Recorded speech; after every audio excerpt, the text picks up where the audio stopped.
Hi, I'm Michael Moynihan for Reason TV, and today we are at the United States Holocaust Memorial Museum with Steve Lookert, the curator of State of Deception, the Power of Nazi Propaganda. We wanted to examine the role of Nazi propaganda, how they used it to facilitate persecution, mass murder, and war. When you think about how quick that Nazi rise to power was, that for most of the period of the Weimar Republic, the Nazi Party was largely a joke. Ich habe mir ein Ziel gestellt, nämlich die 30 Parteien aus Deutschland hinauszufegen. 1928, the Nazi Party only had 12 seats in the German parliament out of almost 600. But 1930 gets 107 seats. Then 1932, it more than doubles that. They learned how to simplify a message, how to play upon voters' emotions, how to reduce very complicated issues to slogans. This is a Braille copy of Mein Kampf. A Braille copy of Mein Kampf, contemporaneously. Were people reading this? Yeah, particularly those that were the propagandists. This was kind of the Bible for them, that they would draw on what was said in there. And of course, excerpts from Mein Kampf were used everywhere to justify various policies. But this became a bestseller, and Hitler made a fortune off the royalties from this. And it was published in, I think, 16, 17 different languages. These posters inform us a great deal about Nazi thinking and the ways in which they presented images to the public, whether it's of this kind of strong, heroic figure breaking the chains of slavery, this playing upon dissatisfaction with the status quo, the ways in which they engaged in what today we would call niche marketing. So it's women who work in the home, farmers, workers. You don't tend to associate the Nazis with the word freedom, but they used it endlessly.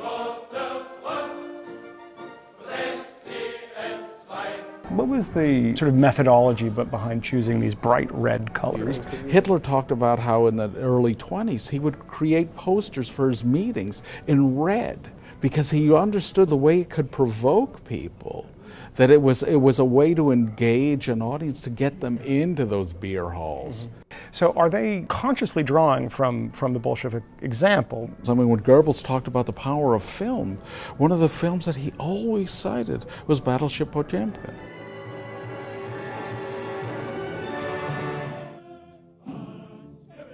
What's happening now after 1933, 1934? The Nazis saw the importance of controlling the media, this Ministry of Public Enlightenment and Propaganda. It was created as a cabinet-level post for Joseph Goebbels, who also was in charge of the Nazi Party's propaganda apparatus.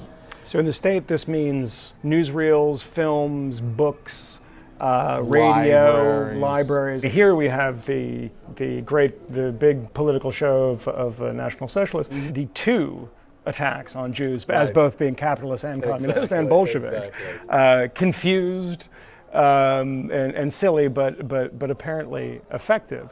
So how does one prepare the population for this kind of machinery of destruction? There is an effort made to both present the Jews as a real physical threat to Germany, and also to identify Jews as being the powers behind the enemy. They would show these Soviet atrocities against the local population, and then identify the Jews as the perpetrators of that.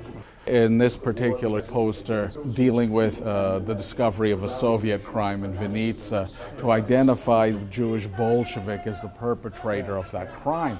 Is this the original painting? Yes. It is? Yeah. Now the title comes from the New Testament book of John, but instead of having Jesus as a messianic figure, we have Adolf Hitler. And you can see in the painting the way the light emanates off Adolf Hitler's face over the audience. The audience is portrayed as a kind of a microcosm of German society, but it also emphasizes the importance that Hitler and the Nazis placed on the spoken word. That Adolf Hitler believed that the spoken word, far more than the written word, was responsible for all the great events in history. It allowed you direct contact with your audience. That is, you could play upon their hopes, fears, and frustrations. You could get immediate feedback about what worked and what didn't work. And all that became important as you tailored your message. How do you see this as relevant to today? I mean, what does this tell us about today's political propaganda, if anything? An exhibition like this raises questions about how we address propaganda.